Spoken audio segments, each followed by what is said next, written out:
I'm very determined to make sure that Ginnie Mae is positioned to play a leading role in ensuring that we all think about the health of this entire system. You know, we have a market where probably more loans end up dependent on securitization than ever in the history of the United States, and maybe more than we should. It would be nice to have lending institutions have more skin in the game, make more loans to low, moderate income Americans on affordable terms. Right now what we have, though, is a market that's very dependent on the role of government and the securitization that it brings.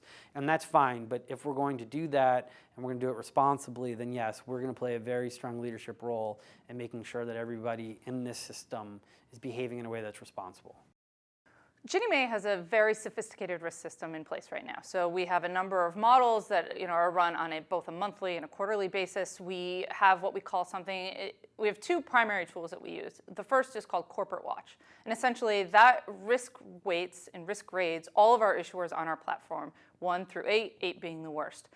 We then, whatever your risk grade with is associated with a various set of monitoring tools that then get it into place. As you move up and become riskier, we then put additional monitoring in place and additional surveillance. For example, you now need to give us monthly information in a way that isn't typically required. You participate in regular oversight. We can do things to say, you know what, your commitment authority is no longer going to be approved at a certain rate. We're going to pull that back. So there are various number of tools associated with your risk grade that get implemented from a monitoring perspective. The other thing that we publish on a regular basis is something called IOPP, which is an issuer operational performance scorecard. And that rates an issuer versus its prior performance, as well as versus other peers, issuers in their peer group. So other issuers that are similar size, similar profile, any given issuer can see how they're doing versus their competition. And that is a bit of a way of self-policing the program because issuers don't like to stand out in a negative way. So they see where their business had been trending and if anything's changed and where they stand against their peers. So if it's not market-driven behavior, we then also can see that and say there's something going on here. We need to address that with any given issuer on our platform. What investors really want right now, especially in a world of low yields, is certainty of the counterparty that they have. They want the trust that the United States government is standing behind this program, is policing this program, and will make sure that they get their principal and their interest on time and as scheduled every month.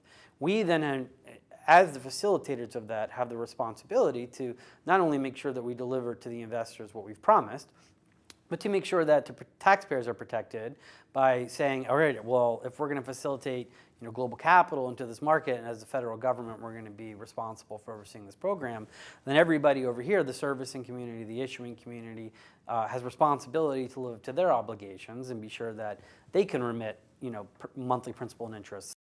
Until everybody really internalizes this idea that if you're going to be in a government program that is dependent on global investors and that is dependent on servicers being well run and is dependent on a securitization platform like Ginnie Mae being well run, then you have an obligation to think about the health of everybody on some level as well.